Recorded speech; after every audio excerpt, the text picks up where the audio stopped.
ಈ ಸರ್ಕಾರ ಇದ್ದು ಸತ್ತಂತೆ. ಈ ಸರ್ಕಾರಗಳಿಗೆ ಅರ್ಥ ಇಲ್ಲ, ಈ ಪ್ರಜಾಪ್ರಭುತ್ವಕ್ಕೆ ಅರ್ಥ ಇಲ್ಲ. ಇದಕ್ಕೆ 4,000 ಪೆನ್ಷನ್ ಕೊಡೋ ಪರಿಸ್ಥಿತಿ ರಾಜ್ಯ ಸರ್ಕಾರ ಇದೆಯಾ? ಒಂದು ಹೊಣೆ ಇಲ್ಲದ ಒಂದು ವ್ಯವಸ್ಥೆ ಇದೆ. ನಿಜವಾಗ್ಲೂ ಅವಶ್ಯಕತೆ ಉಳ್ಳಂಥ ಜನರಿಗೆ ಹಣ ಕೊಡಲಾಗದಂಥ ಸ್ಥಿತಿನಲ್ಲಿ ಸರ್ಕಾರ ಬಂದಿದೆಯಲ್ಲ, ಇದು ಇಡೀ ರಾಜ್ಯದ ಭವಿಷ್ಯದ ಪ್ರಶ್ನೆ. ಇದ್ರ ಬಗ್ಗೆ ಎಲ್ಲೂ ಚರ್ಚೆ ಆಗ್ತಲ್ಲ. ಇವತ್ತು ಈ ದಿನ ಆಲೂರು ತಾಲೂಕಿನ ಒಬ್ಬರು ಮಹಿಳೆ ಜ್ಯೋತಿ ಅಂಥೇಳಿ ಅವರು ರಾಯಕೊಪ್ಪಲ ಪಕ್ಕದ ಮಗ್ಗೆ ಗ್ರಾಮದವರು. ಅವರು ಒಂದು ಪತ್ರಿಕಾಗೋಷ್ಠಿಯಲ್ಲಿ ಮನವಿ ಮಾಡಿದ್ದಾರೆ. ತಮ್ಮ ಆ ಮಗನಿಗೆ ಕಿಡ್ನಿ ವೈಫಲ್ಯದ ಕಾರಣಕ್ಕೋಸ್ಕರ ಚಿಕಿತ್ಸೆಗಾಗಿ 20ರಿಂದ 30 ಲಕ್ಷ ಬೇಕಾಗುತ್ತೆ, ಅದನ್ನು ಕೊಡಬೇಕು ಅಂತ ಕೇಳಿದ್ದಾರೆ. ಅವರು ಅಂದರೆ ಯಾರಾದರೂ ದಾನ ಕೊಡಬೇಕು ಅನ್ನೋ ಅರ್ಥದಲ್ಲಿ ಅವ್ರು ಹೇಳ್ಕೊಂಡಿದ್ದಾರೆ. ಅವರು ಒಂದು ಮೊಬೈಲ್ ಒಂದು ಕ್ಯಾಂಟೀನ್ ನಡೆಸ್ತಾ ಇದ್ದಾರೆ. ಒಂದು ಪುಟ್ಟ ರಸ್ತೆ ಬದಿನಲ್ಲಿ ಕ್ಯಾಂಟೀನ್ ಮಾಡ್ತಾ ಇದ್ದಾರೆ. ಈ ಪ್ರಮಾಣದ ಹಣವನ್ನು ಅವರು ಯಾವುದೇ ಕಾರಣಕ್ಕೂ ಹೊಂದಿಸ್ಲಿಕ್ಕೆ ಸಾಧ್ಯನೇ ಇಲ್ಲ. ಹಿಂದೆ ನಾನು ಜನತಾ ಮಾಧ್ಯಮ ಪತ್ರಿಕೆ ಎಡಿಟರ್ ಆಗಿದ್ದಾಗ, ಸಂಪಾದಕರಾಗಿದ್ದಾಗ, ಒಂದು ಯುವಕನಿಗೆ ಈ ಬೋನ್ ಮ್ಯಾರಕ್ಕೆ ಸಂಬಂಧಪಟ್ಟಂಥ ಚಿಕಿತ್ಸೆಗಾಗಿ ಹಣ ಬೇಕು ಅಂಥೇಳಿ ನಾವು ಅಲ್ಲಿ ನಾರಾಯಣ ಹೃದಯಾಲಯದಲ್ಲಿ ಚಿಕಿತ್ಸೆಗೋಸ್ಕರ ಅಂಥೇಳಿ ಸಂಗ್ರಹ ಮಾಡಲಿಕ್ಕೆ ಕೊಟ್ಟು ಸುಮಾರು ಒಂದು ತಿಂಗಳು ಶ್ರಮಪಟ್ಟು ಪತ್ರಿಕೆಯಲ್ಲಿ ಮನವಿ ಹಾಕಿ 5 ಲಕ್ಷ ರೂಪಾಯಿ ಸಂಗ್ರಹ ಮಾಡಿದ್ವಿ. 5 ಲಕ್ಷ ರೂಪಾಯಿ ಅದು ಮತ್ತೆ ಅದು ಚಿಕಿತ್ಸೆ ಕೂಡ ಶುರು ಮಾಡಿದ್ರು ವೈದ್ಯರು. ಅದು ಆ ಬಾಲಕನನ್ನು ಉಳಿಸ್ಕೊಳ್ಳೋಕ್ಕೆ ಸಾಧ್ಯ ಆಗಲಿಲ್ಲ. ಇಲ್ಲೇ ನಮ್ಮ ಆಲ್ದಳ್ಳಿ ಅಂತ ಗ್ರಾಮ, ದೊಡ್ಡ ಆಲ್ದಳ್ಳಿ ಗ್ರಾಮದ ಹುಡುಗ ಅವನು. ಈಗ ಈ ಒಂದು ಮಹಿಳೆಯ ಮನವಿ ನೋಡಿದರೆ ಯಾವ ಕಾರಣಕ್ಕೂ ಅವರು 30 ಲಕ್ಷ ರೂಪಾಯಿನ ಸಂಗ್ರಹ ಮಾಡಲಿಕ್ಕೆ ಸಾಧ್ಯವೇ ಇಲ್ಲ. ಇದಕ್ಕೆ ಇರೋದು ಒಂದೇ ಮಾರ್ಗ ಅಂತಂದರೆ ಸರ್ಕಾರ ಏನಾದರೂ ಈ ಥರದ ಒಂದು ಗಂಭೀರ ಕಾಯಿಲೆಗಳಿಗೂ ಕೂಡ ಉಚಿತವಾಗಿ ಚಿಕಿತ್ಸೆ ಕೊಡಿಸುವಂಥ ಒಂದು ವ್ಯವಸ್ಥೆಯನ್ನು ಮಾಡಿಸ್ಬೇಕಾದ್ರು. ಅದನ್ನು ಕರ್ನಾಟಕ ಸರ್ಕಾರದವರು ಏನು ಇಂಗ್ಲೆಂಡಲ್ಲಿರುವಂಥ ಒಂದು ವ್ಯವಸ್ಥೆ ಏನಿದೆ, ಉಚಿತ ವೈದ್ಯಕೀಯ ಸೇವೆಯ ವ್ಯವಸ್ಥೆ, ಅದು ಆ ಮಾದರಿಯನ್ನು ಅಧ್ಯಯನ ಮಾಡಿ ಇಲ್ಲಿ ಕೂಡ ಅದನ್ನು ಕಾರ್ಯರೂಪಕ್ಕೆ ತರಲಿಕ್ಕೆ ಏನಾದರೂ ಮಾಡ್ಬೋದು ಅನ್ನುವಂಥ ಆಲೋಚನೆ ಇಟ್ಕೊಂಡು ಒಂದು ತಂಡ ಹೋಗಿ ಅಧ್ಯಯನ ಮಾಡಿ ಬಂದಿದೆ ಅಂಥೇಳಿ ಇತ್ತೀಚೆಗೆ ನಾನು ಪತ್ರಿಕೆಗಳಲ್ಲಿ ವರದಿ ನೋಡಿದ್ದೆ. ಅದು ನಿಜ.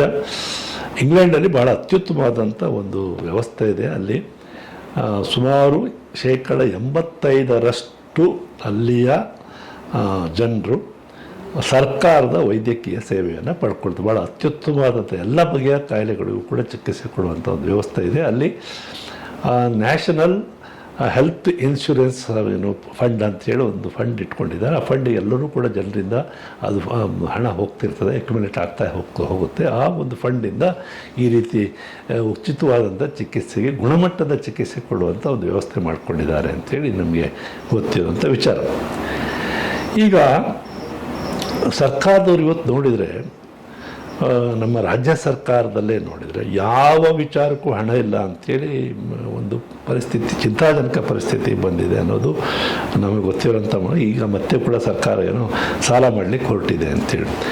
ಕಳೆದ ಬಡ್ಜೆಟ್ಟಲ್ಲಿ ಅವರು 25 ಮತ್ತು 26ನೇ ಸಾಲಿನ ಬಡ್ಜೆಟ್ನಲ್ಲಿ ನಮ್ಮ ಸಿದ್ದರಾಮಯ್ಯನವರು ಮಂಡಿಸಿದಂಥ ಬಡ್ಜೆಟ್ಟಲ್ಲಿ 89,526 ಕೋಟಿ ರೂಪಾಯಿ ನಾವು ಸಾಲ ಮಾಡಬೇಕಾಗತ್ತೆ ಅಂತ. ಏಕೆಂದರೆ ಅದರ ನಮ್ಮ ಆದಾಯ ಇರುವಂಥದ್ದು 2,92,00,000 ಕೋಟಿ, ಒಟ್ಟು 4 ಲಕ್ಷ ಕೋಟಿ ರೂಪಾಯಿ ಬಡ್ಜೆಟ್ನಲ್ಲಿ ಎಕ್ಸ್ಪೆಂಡಿಚರು 2,92,00,000 ಕೋಟಿ ರೂಪಾಯಿ, ಮತ್ತು ಸಾಲ ಅದರಲ್ಲಿ ಸೇರಿ 89,526 ಕೋಟಿ ಅಂತ ಒಂದು ಅಂದಾಜು, ಹೆಚ್ಚು ಕಡಿಮೆ 90,000 ಕೋಟಿ ರೂಪಾಯಿ ಸಾಲ. ಈಗಾಗಲೇ ಕರ್ನಾಟಕ ಸರ್ಕಾರದ ಮೇಲೆ 7.6 ಲಕ್ಷ ಕೋಟಿ ರೂಪಾಯಿ ಸಾಲ ಇದೆ ಅಂತೇಳಿ ನಮಗಿರುವಂಥ ಒಂದು ಮಾಹಿತಿ. ಈಗ ಎಲ್ಲಿ ಹಣ ತರೋದು ಸರ್ಕಾರ? ಇದ್ರ ಬಗ್ಗೆ ಗಂಭೀರವಾಗಿ ಆಲೋಚನೆ ಮಾಡಬೇಕಾದಂಥ ಪರಿಸ್ಥಿತಿ. ನಾವೆಲ್ಲರೂ ಕೂಡ ಈಗ ಗ್ಯಾರಂಟಿ ಸ್ಕೀಮಿಗೆ ಹೋಗ್ತಾ ಇದೆ. ಗ್ಯಾರಂಟಿ ಸ್ಕೀಮ್ ಹೌದು, ಅದ್ರ ಬಗ್ಗೆ ಕೂಡ ಯೋಚನೆ ಮಾಡಬೇಕಾದ ಅವಶ್ಯಕತೆ ಇದೆ. ಈಗ ಸುಮಾರು ಗ್ಯಾರಂಟಿ ಸ್ಕೀಮ್ಗಳಿಗೋಸ್ಕರನೇ ನಮ್ಮ ರಾಜ್ಯ ಸರ್ಕಾರದ ಸುಮಾರು 51,000 ಕೋಟಿ ರೂಪಾಯಿ ಖರ್ಚಾಗ್ತಾ ಇದೆ ಅಂತೇಳಿ ಕಳೆದ ಬಡ್ಜೆಟ್ನಲ್ಲಿ ತಿಳಿಸಲಾಗಿದೆ. ಅದರ ಜೊತೆಗೆ ನಮಗೆ ನಮ್ಮ ಶಾಸಕರುಗಳು, ಮಂತ್ರಿಗಳು, ನಮ್ಮ ಸರ್ಕಾರಿ ಅಧಿಕಾರಿಗಳು, ನೌಕರರು ಇವರೆಲ್ಲರ ಸಂಬಳಕ್ಕಾಗಿ ಸುಮಾರು 83,000 ಕೋಟಿ ರೂಪಾಯಿ ಮತ್ತು ಅವರೆಲ್ಲರೂ ಕೂಡ ಹಿಂದಿನ ನಿವೃತ್ತಿ ಹೊಂದಂಥ ಶಾಸಕರುಗಳಿಂದ ಹಿಡಿದು ಮಂತ್ರಿಗಳಿಂದ ಹಿಡಿದು ನಮ್ಮೆಲ್ಲ ಸರ್ಕಾರಿ ಅಧಿಕಾರಿಗಳು ಎಲ್ಲರಿಗೂ ಕೂಡ ಹೆಚ್ಚು ಕಡಿಮೆ 37,000 ಕೋಟಿ ರೂಪಾಯಿ ಖರ್ಚಾಗ್ತಾ ಇದೆ. ಈಗ ನಮ್ಮ ಗ್ಯಾರಂಟಿ ಸ್ಕೀಮ್ ಮತ್ತು ಇವುಗಳನ್ನು ಸೇರಿಸಿದರೆ ಸುಮಾರು 1,70,000 ಕೋಟಿ ರೂಪಾಯಿ. ಈಗ ನಮಗಿರುವಂಥ ಆದಾಯ 2,92,000 ಕೋಟಿ ರೂಪಾಯಿ ಆದಾಯದಲ್ಲಿ 1,70,000 ಕೋಟಿ ರೂಪಾಯಿ ಇದು ಇದಕ್ಕೋಸ್ಕರ ಒಂದು ಗ್ಯಾರಂಟಿ ಸ್ಕೀಮ್ಗಳು ಮತ್ತು ಸಂಬಳ ಮತ್ತು ಪೆನ್ಷನ್ಗೆ ಹೋಗ್ತಾ ಇರುವಂಥ ಒಂದು ಸನ್ನಿವೇಶ ಇದೆ. ಇದು ನೋಡಿ ಎಂಥ ಒಂದು ಪರಿಸ್ಥಿತಿ ನಾವು ತಂದಿಟ್ಕೊಂಡಿದ್ವಿ ಅಂತ. ಕೆಲವರಿಗೀಗ ಸುಮಾರು 1.5 ಲಕ್ಷದಿಂದ 2 ಲಕ್ಷ ರೂಪಾಯಿ ನಾವು ನಿವೃತ್ತಿ ವೇತನವನ್ನು ಕೊಡ್ತಾ ಇದ್ವಿ ಕೆಲವರಿಗೆ. 1.5 ಲಕ್ಷ, ಕೆಲವರು ಗಂಡ ಹೆಂಡತಿ ಕೂಡ ಇರ್ತಾರೆ, ಸೇರಿಕೊಂಡು 3 ಲಕ್ಷ ರೂಪಾಯಿ. ಒಂದು ಕಡೆ ಉದ್ಯೋಗ ಸೃಷ್ಟಿಯಾಗಿ ಮಾಡ್ತಾ ಇಲ್ಲ, ಇನ್ನೊಂದು ಕಡೆ ಅತಿಥಿ ಉಪನ್ಯಾಸಕರು ಅಂತೇಳಿ ಭಾಳ ಕಡಿಮೆ ಮೊತ್ತಕ್ಕೆ ಕೆಲಸ ಮಾಡ್ತಾ ಬರ್ತಾರೆ. ಅನೇಕ ಕಡೆ ಸರ್ಕಾರಿ ಇದರಲ್ಲೂ ಕೂಡ ಹೊಸ ಉದ್ಯೋಗ ಅಂತೂ ಸೃಷ್ಟಿನೇ ಆಗ್ತಾ ಇಲ್ಲ.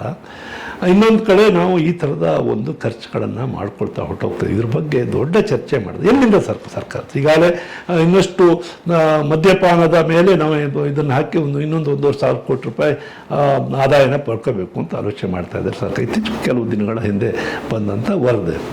ಇಂಥ ಒಂದು ಪರಿಸ್ಥಿತಿ ಒಳಗಡೆ ನಾವು ಇಡೀ ಆ ಪಕ್ಷ ಈ ಪಕ್ಷ ಅಂತಲ್ಲ, ಎಲ್ಲ ಸಂಘ ಸಂಸ್ಥೆಗಳು ಎಲ್ಲರೂ ಕೂತ್ಕೊಂಡು ಇದು ಗಂಭೀರವಾಗಿ ಇಡೀ ರಾಜ್ಯದ ಪ್ರಶ್ನೆ, ಇದು ಇಡೀ ರಾಜ್ಯದ ಭವಿಷ್ಯದ ಪ್ರಶ್ನೆ. ನಿಜವಾಗಿಯೂ ಯಾರ ಪರವಾಗಿ ಸರ್ಕಾರ ಕೆಲಸ ಮಾಡಬೇಕು ಆ ಕೆಲಸಕ್ಕೆ ಹಣ ಇಲ್ಲ ಅನ್ನೋ ಪರಿಸ್ಥಿತಿ ಬಂದು ತಲುಪಿದೆ.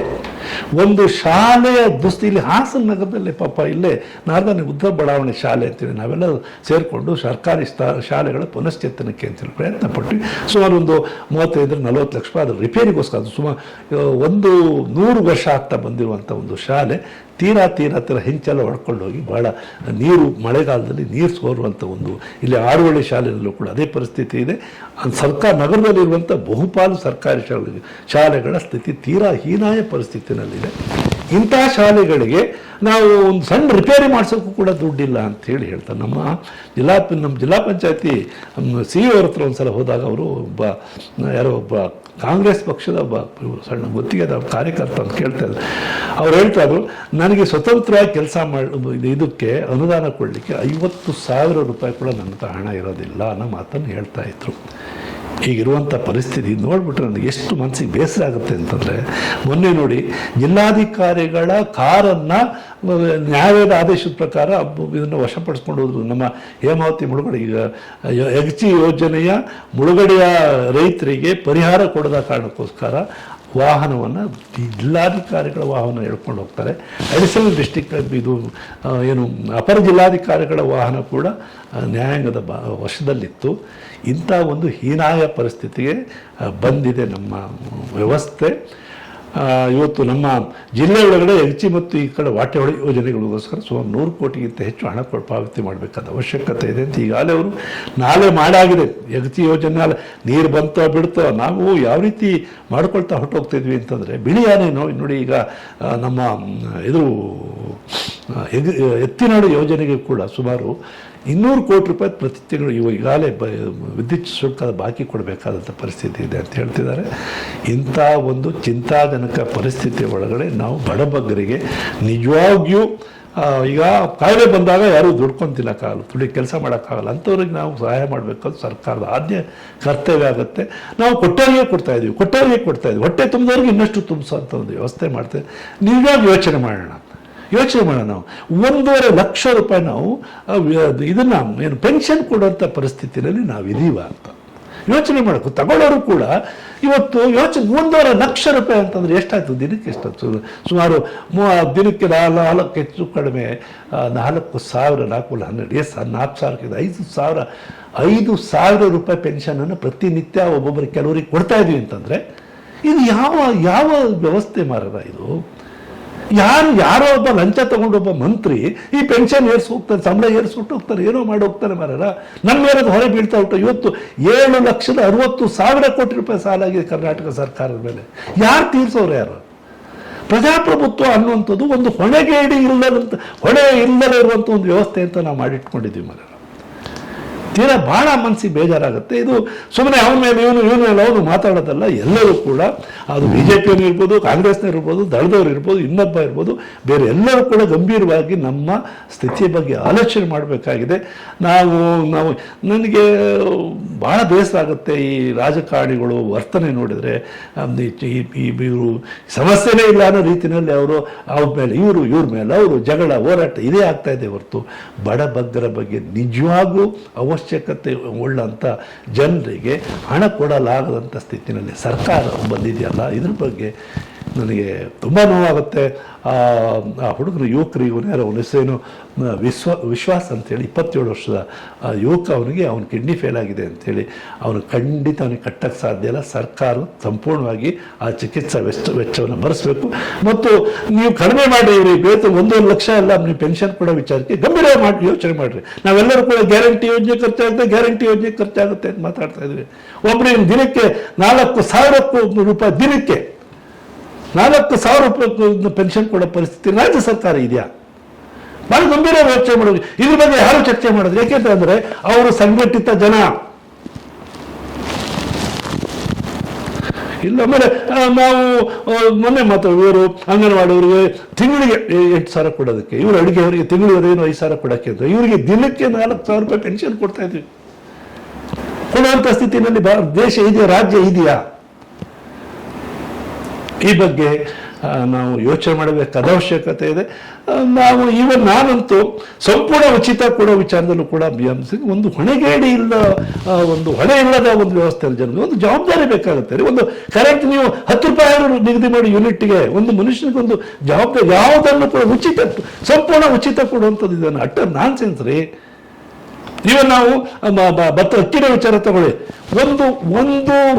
ಒಂದು ಜಿಲ್ಲೆ ಆಹಾರದಲ್ಲಿ ಸ್ವಾವಲಂಬನೆ ಮಾಡ್ಲಿಕ್ಕೆ ಸಾಧ್ಯತೆ ಇದೆ. ನಾವು ಛತ್ತೀಸ್ಗಢದ ಅಕ್ಕಿ ಪಂಜಾಬಿಂದ ಇನ್ನೊಂದು ತರಿಸಬೇಕಾದ ಅವಶ್ಯಕತೆ ಇಲ್ಲ. ಹಾಸನ ಜಿಲ್ಲೆಯ ಒಂದು ಆಹಾರದ ವಿಚಾರದಲ್ಲಿ ಸ್ವಾವಲಂಬನೆ, ಮೊದಲು ಹಳ್ಳಿಯನ್ನು ಒಂದು ಸ್ವಾವಲಂಬನೆ ಮಾಡುವಂಥ ಯೋಚನೆ ಮಾಡ್ಬೋದು. ಆಮೇಲೆ ಇಡೀ ಜಿಲ್ಲೆಯನ್ನು ಒಂದು ಘಟಕವಾಗಿ ಸ್ವಾವಲಂಬನೆ ಮಾಡೋಕ್ಕೆ ಆಲೋಚನೆ ಮಾಡ್ತಾ ಹೊರಟೋಗ್ಬೋದು. ಈ ಥರದ್ದು ತುಂಬ ಯೋಚನೆ ಮಾಡಬೇಕಾದಂಥ ಅವಶ್ಯಕತೆ ಇದೆ. ನಾವು ಯಾರ್ಯಾರೋ ದುಡ್ಡು ಹೊಡ್ಕೊಂಡು, ಯಾರ್ಯಾರೋ ಮೋಸ ಮಾಡಿಕೊಂಡು, ಯಾರ್ಯಾರೋ ಭ್ರಷ್ಟಾಚಾರ ಮಾಡಿಕೊಂಡು, ಯಾರ್ಯಾರಿಗೂ ಕೈ ತುಂಬ ಹೊಟ್ಟೆ ತುಂಬ ಅವರು ಇವತ್ತು ನನಗೆ ಎಷ್ಟು ಇದಾಗುತ್ತೆ ಅಂತಂದರೆ ಪೆನ್ಷನ್ ತಗೊಂಡು ಆರಾಮಾಗಿ ಅದು ಇದು ಮೋಜು ಮಾಡಿಕೊಂಡು ಕಾರ್ ಮೇಲೆ ಕಾರು, ಬಂಗ್ಲೆ ಮೇಲೆ ಬೆಂಗ್ಲೆ ಕಟ್ಕೊಳ್ಳೋಕ್ಕೆ ವ್ಯವಸ್ಥೆ ಮಾಡ್ಕೊಳ್ತಾ ಬರ್ತಾ ಇದ್ವಿ. ಇವತ್ತು ಈ ಥರ ಕಿಡ್ನಿ ಫೇಲ್ ಆದಂಥ ಒಬ್ಬ ಯುವಕನಿಗೆ ದುಡ್ಡು ಕೊಡೋಕ್ಕಾಗಲ್ಲ ಅನ್ನೋ ಪರಿಸ್ಥಿತಿ ಇದೆ. ಇದ್ರ ಬಗ್ಗೆ ಆಲೋಚನೆ ಮಾಡೋದಲ್ಲಿದ್ದರೆ ಈ ಸರ್ಕಾರ ಇದ್ದು ಸತ್ತಂತೆ. ಈ ಸರ್ಕಾರಗಳಿಗೆ ಅರ್ಥ ಇಲ್ಲ, ಈ ಪ್ರಜಾಪ್ರಭುತ್ವಕ್ಕೆ ಅರ್ಥ ಇಲ್ಲ ಅಂಥೇಳಿ ನನ್ನ ಅನಿಸಿಕೆ ಆಗಿದೆ. ನಮ್ಮ ರಾಜಕೀಯ ಪಕ್ಷಗಳು ಇವತ್ತು ಚುನಾವಣೆ ಯಾವುದು ನಡೆಸ್ತಾ ಇದೆ ಅಂತ ಗೊತ್ತಿದೆ. ಒಂದು ವಿಧಾನಸಭಾ ಕ್ಷೇತ್ರಕ್ಕೆ ಇವತ್ತು ಎಲ್ಲ ಕನಿಷ್ಠ 25 ಕೋಟಿ ಕನಿಷ್ಠ ಅನ್ನೋ ಥರ ಮಾತಾಡ್ತಾರೆ. ಕನಿಷ್ಠ ಒಬ್ಬ MP ಚುನಾವಣೆಗೆ 50ರಿಂದ 100 ಕೋಟಿ ರೂಪಾಯಿ ಖರ್ಚು ಮಾಡ್ತಾರೆ. ಈಗ 3 ಪಕ್ಷಗಳ ಅಭ್ಯರ್ಥಿ ಹಾಕ್ತಿದೆ ಅಂದ್ರೆ ಹೆಚ್ಚು ಕಡಿಮೆ ಒಂದು MP ಕ್ಷೇತ್ರಕ್ಕೆ 100 × 300 ಕೋಟಿನೇ ಆಗಲಿ. 300 × 28 ಕ್ಷೇತ್ರಗಳು 18 ಮೂಲ ಹೈಯೆಸ್ಟ್ ಸುಮಾರು 6,000 ಕೋಟಿ ರೂಪಾಯಿ ಒಂದು MP ಚುನಾವಣೆ ಖರ್ಚು ಮಾಡುವಂಥದ್ದು. ಒಬ್ಬ ಅಸೆಂಬ್ಲಿ ಕ್ಷೇತ್ರಕ್ಕೆ ಒಂದು 25 ಕೋಟಿ ಆಯ್ತು. ಒಂದು 3 ಚುನಾವಣೆ 30 ಕೋಟಿ ಕೊಟ್ಟು ಅಂತಂದ್ರೆ 30 ಕೋಟಿ × 221 ಹೆಚ್ಚು ಕಡಿಮೆ 6,000-7,000 ಕೋಟಿ ರೂಪಾಯಿ ಖರ್ಚಾಗ್ತಾ ಹೊರಟೋಗ್ತದೆ. ಇದು ಏನಿದೆ? ಇದು ಎಲ್ಲಿ ಬರ್ತಾ ಇದೆ ಹಣ ಅವ್ರಿಗೆ? ದೇಶವನ್ನು ಲೂಟಿ ಹೊಡ್ಕೊಂಡು ಇವತ್ತು ಅವರ ಆಸ್ತಿ ಮಾತ್ರ ಚುನಾವಣೆ ಇಷ್ಟು ಖರ್ಚಾಗ್ತಿರ್ತದೆ. ಅವರ ಆಸ್ತಿ ಮಾತ್ರ 1, 2 ಪಟ್ಟು 3 ಪಟ್ಟು 4 ಪಟ್ಟು ಚುನಾವಣೆ ಜಾಸ್ತಿ ಆಗುವಂಥ. ಒಬ್ಬೊಬ್ಬ MLA ಕ್ಯಾಂಡಿಡೇಟ್ 400 ಕೋಟಿ ರೂಪಾಯಿ ಡಿಕ್ಲೇರ್ ಮಾಡ್ಕೊಳ್ಳಿ. ಕರ್ನಾಟಕದಲ್ಲಿ 1,000 ಕೋಟಿ ಡಿಕ್ಲೇರ್ ಮಾಡ್ಕೊಳ್ತಾರೆ. ಎಷ್ಟು ದೊಡ್ಡ ಅಸಮಾನತೆ ಸೃಷ್ಟಿ. ಅವ್ರೇನು ಬಹಳ ಪ್ರಾಮಾಣಿಕವಾಗಿ ದುಡಿಮೆ ಮಾಡಿರ್ತಾರೆ ಮರ. ಇದ್ರ ಬಗ್ಗೆ ಯಾರು ಪ್ರಶ್ನೆ, ಎಲ್ಲಿಂದ ತರೋಣ ನಾವು ದುಡ್ಡನ್ನ? ಇಷ್ಟು ಮೋಸ, ಇಷ್ಟು ಅನ್ಯಾಯ ಆಗ್ತಾ ಇರುವಂಥ ಒಂದು ವ್ಯವಸ್ಥೆ ಒಳಗಡೆ ನಾವು ಸಮತಾ ರಾಜ್ಯ ಕಟ್ತೀವ. ಅರ್ಥರಹಿತವಾದಂಥ ಈ ಚುನಾವಣೆ ನಮ್ಮ ರಾಜಕಾರಣಿಗಳು ಘೋಷಣೆ ಮಾಡಿದ ಪಕ್ಷ ನಾವು ಯಾರು ಕೂಡ ಹಣ ಖರ್ಚಬಾರದಿಲ್ಲ ಅಂತೇಳಿ ಹಣ ಖರ್ಚು ಮಾಡೋದು, ಆ ಹಣವನ್ನು ಈ ಥರದ್ದೊಂದು ನಿಜವಾಗ್ಲೂ ಅಗತ್ಯ ಇರುವಂಥ ಕೆಲಸಕ್ಕೆ ಬಳಕೆ ಮಾಡ್ತೀವಿ ಅಂತೇಳಿ ನೋಡೋಣ. ತುಂಬ ನಾಚಿಗೇಡಿನ ವ್ಯವಸ್ಥೆ ಒಳಗಡೆ ನಾವು ಬದುಕ್ತಾ ಇದ್ದೀವಿ. ನಾವು ತುಂಬ ಇದ್ರ ಬಗ್ಗೆ ಎಲ್ಲೂ ಚರ್ಚೆ ಆಗ್ತಾಯಿಲ್ಲ. ಇವತ್ತು ಎಲ್ಲೂ ಚರ್ಚೆ ಆಗ್ತಾ ಇಲ್ಲ. ಬುದ್ಧಿಜೀವಿಗಳ ವಲಯದಲ್ಲೂ ಚರ್ಚೆ ಆಗೋದಿಲ್ಲ, ಮಾಧ್ಯಮಗಳಲ್ಲಿ ಚರ್ಚೆ ಆಗೋದಿಲ್ಲ. ಮಾತಾಡ್ತಾರೆ ರಾಜಕಾರಣ ಗ್ಯಾರಂಟಿ ಸ್ಕೀಮು ಒಂದು ಮಾತಾಡೋದು ಬೇರೆ ಬೇರೆ ಥರದಲ್ಲಿ ಆಗ್ತಾ ಇರುವಂಥ ಹಣದ ವಿಚಾರದಲ್ಲಿ ಮಾತಾಡ್ತಿದ್ದಾರೆ. ಮೊನ್ನೆ ಯಾರು ಹೇಳ್ತಾರೆ, ಒಬ್ಬ ಜವಾಬ್ದಾರಿ ಸ್ಥಾನದಲ್ಲಿ ಒಂದು ಲೋಕಸಭಾ ಕ್ಷೇತ್ರಕ್ಕೆ ನಾವು ನಮ್ಮ ಪಕ್ಷದ ಕ್ಯಾಂಡಿಡೇಟ್ 50 ಕೋಟಿ ರೂಪಾಯಿ ಕೊಟ್ವಿ ಅಂತ ಹೇಳ್ತಿದ್ರು. ಇಲ್ಲಿ ಯಾರು ತಿಂದು ಉಡಾಯಿಸೋಕ್ಕೋಸ್ಕರ ಈ ಥರದ್ದು ಎಲ್ಲಿಂದ ದುಡ್ಡು ಬರ್ತಾ ಇದೆ? ದೇಶದ ದುಡ್ಡು ಎಲ್ಲರೂ ಕೂಡ ಬರೀ ಭ್ರಷ್ಟರಿಗೆ, ಅವ್ರಿಗೆ. ಆಮೇಲೆ ಪ್ರತಿನಿತ್ಯ ನೋಡಿ, ಪ್ರತಿ ತಿಂಗಳಿಗೆ ಒಂದು ಲೋಕಾಯುಕ್ತ ದಾಳಿ ಆಗುತ್ತೆ. ಒಬ್ಬೊಬ್ಬರಿಂದ 10 ನಿವೇಶನ, 116 ಕೋಟಿ ರೂಪಾಯಿ ಆಸ್ತಿ ಜಪ್ತಿ ಇದಾಯ್ತು ಅಂತೇಳಿ ಆಗ್ತಾ ಹೋಗ್ತಾ ಇದೆ. ಯಾವ ಪ್ರಮಾಣದ ಭ್ರಷ್ಟಾಚಾರ ಮರದ ನಾವು ನಮ್ಮ ತಲೆ ಬೋಳ್ಸಕ್ಕೋಸ್ಕರ ಅವನ್ನೆಲ್ಲ ನೇಮಕ ಮಾಡಿ ಇಟ್ಕೊಂಡು ಆಗಿದೆ ಪರಿಸ್ಥಿತಿ. ಇದ್ರ ಬಗ್ಗೆ ಏನು ನಾವು ವರದಿಗಳು ಪತ್ರಿಕೆಯಲ್ಲಿ ನೋಡ್ತೀವಿ. ಇಷ್ಟು ಜನ ಇವತ್ತು ಲೋಕಾಯುಕ್ತ ದಾಳಿ ಮಾಡಿದ್ರು, ಇಷ್ಟು ವಶಪಡಿಸ್ಕೊಂಡ್ರು, ಮುಗ್ದೋಯ್ತು ಕತೆ. ನಾವು ಮುಂದಿನ ತಿಂಗಳು ಮತ್ತೆ ಅದೇ ಥರದ ಸುದ್ದಿ ಬರುತ್ತೆ, ಅದರ ಮುಂದಿನ ತಿಂಗಳು ಅದೇ ಥರದ ಸುದ್ದಿ ಬರ್ತಾ ಇರ್ತದೆ. ನಾವು ಮೂಕ ಪ್ರೇಕ್ಷಕರ ಥರ ಪತ್ರಿಕೆ ನೋಡ್ತೀವಿ, ಟಿವಿನಲ್ಲಿ ನೋಡ್ತೀವಿ, ಅಂದ್ಕೊಂಡು ನಮ್ಮ ಪಾಡಿಗೆ ನಾವು ಹೋದ್ವಿ. ಈ ಬಗ್ಗೆ ಒಂದು ದೊಡ್ಡ ಜನಜಾಗೃತಿ ಮೂಡಿಸುವಂಥ ಕೆಲಸವನ್ನು ಮಾಧ್ಯಮಗಳು ಮಾಡಬೇಕಾದ ಅವಶ್ಯಕತೆ ಏನಕ್ಕೋಸ್ಕರ ಖರ್ಚು ಮಾಡಬೇಕಾದ ವಿಶೇಷವಾಗಿ ಶಿಕ್ಷಣ ಮತ್ತು ಇದಕ್ಕೆ ಸಂಬಂಧಪಟ್ಟಂತೆ ನಾವು ಇವತ್ತು ಎಲ್ಲರೂ ಕೂಡ ನಾವು ಎಷ್ಟು ಬೇಸರ ಆಗ್ತಾ ಇದೆ ಅಂತಂದರೆ, ಸಾಮಾನ್ಯ ಮನುಷ್ಯ ಸಣ್ಣವರು ಪುಟ್ಟ ಬಡ್ಡಿ ಸಾಲ ಮಾಡಿ ಇವತ್ತು ಡೊನೇಷನ್ ಕಟ್ಟಿ ಮಕ್ಕಳು ಓದಿಸ್ಬೇಕು ಅಂತ ಹೊರಡುವಂಥ ಇದಾಗಿದೆ. ನಾವೇನೋ ಬಡವ್ರನ್ನ ಹೊಟ್ಟೆ ತುಂಬಿಸ್ತಾ ಇದ್ವು, ಅದು ಇದು ಅಲ್ಲ ಪ್ರಶ್ನೆ. ಇದು ನಾವು ನಿಜವಾಗಿಯೂ ಬಡವರ ಪರ ಆಲೋಚನೆ ಮಾಡ್ತಿರುವಂಥ 2 ವಿಚಾರದ, ಒಂದು ವೈದ್ಯಕೀಯ ಕ್ಷೇತ್ರ ಮತ್ತು ಇನ್ನೊಂದು ವೈದ್ಯಕೀಯ ಸೇವೆ ಮತ್ತು ಇನ್ನೊಂದು ಶಿಕ್ಷಣದ ವಿಚಾರದಲ್ಲಿ ನಾವು ಮರು ಆಲೋಚನೆ ಮಾಡಲೇಬೇಕು. ನಮ್ಮ ಸಿದ್ದರಾಮಯ್ಯನವರು ಬಡವರ ಪರ ಅಂತ ಹೇಳ್ಕೊಳ್ತಾ ಬರ್ತಾ ಇದ್ದಾರೆ. ನನಗೆ ಇದು ಮಾತ್ರ ಒಪ್ಪಕ್ಕೆ ಸಾಧ್ಯನೇ ಇಲ್ಲ. ಅವರ ಶಿಕ್ಷಣ ನೀತಿ ಮತ್ತು ಇದ್ರ ಬಗ್ಗೆ ಒಂದು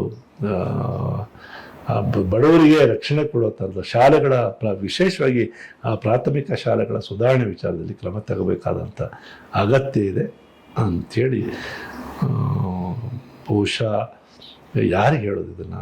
ರಾಜಕೀಯ ಪಕ್ಷಗಳು ಅವ್ರ ಮೇಲೆ ಇವನು ಕೆಸರು ಎರಚಾಡ್ಕೊಂಡು, ಯಾಕೆಂದರೆ ಅವರೆಲ್ಲ ಹೊಟ್ಟೆ ತುಂಬಿದ ಜನ.